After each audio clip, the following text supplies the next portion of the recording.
అందించాం.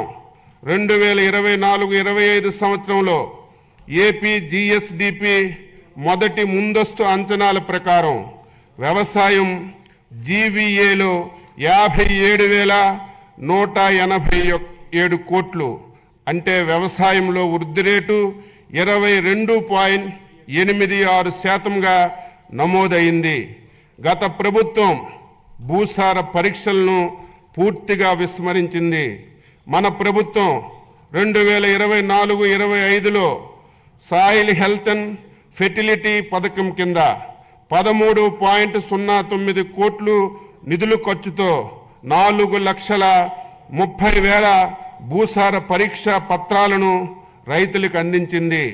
అలాగే 2025-26 సంవత్సరంలో 6 లక్షల భూసార పరీక్ష పత్రాలు రైతులకు అందించడానికి లక్ష్యంగా పెట్టుకున్నాం.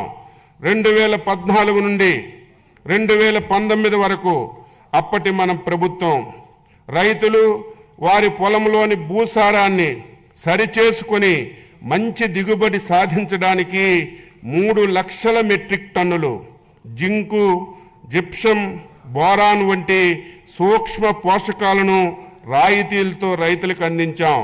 2019 నుంచి 2024 వరకు గత ప్రభుత్వం సూక్ష్మ పోషకాల సరఫరా పూర్తిగా నిలిపివేసింది.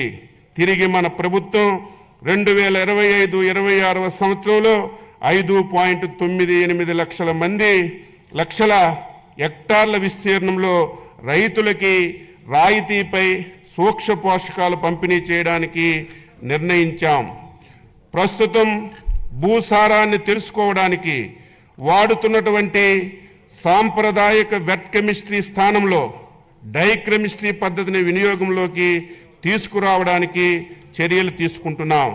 2024-25 సంవత్సరంలో 7.88 లక్షల క్వింటాల విత్తనాలను 268.32 కోట్ల రాయితీతో రైతు సేవా కేంద్రాల్లో పంపిణీ చేశాం.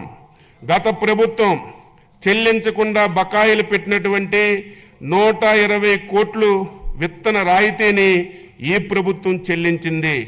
ఇంకను 100 కోట్లు చెల్లించబోతున్నాం. 2025-26 సంవత్సరానికి రాయిని విత్తన పథకానికి 240 కోట్లు బడ్జెట్లో ప్రతిపాదిస్తున్నాం. 2024-25లో 35.87 లక్షల మెట్రిక్ టన్నుల ఎరువులను సహకార సంస్థలు, రైతు సేవా కేంద్రాలు, ప్రైవేటు వర్కర్ల ద్వారా సరఫరా చేశాం. అలాగే 2025-26 సంవత్సరంలో రాష్ట్రానికి అవసరమైనటువంటి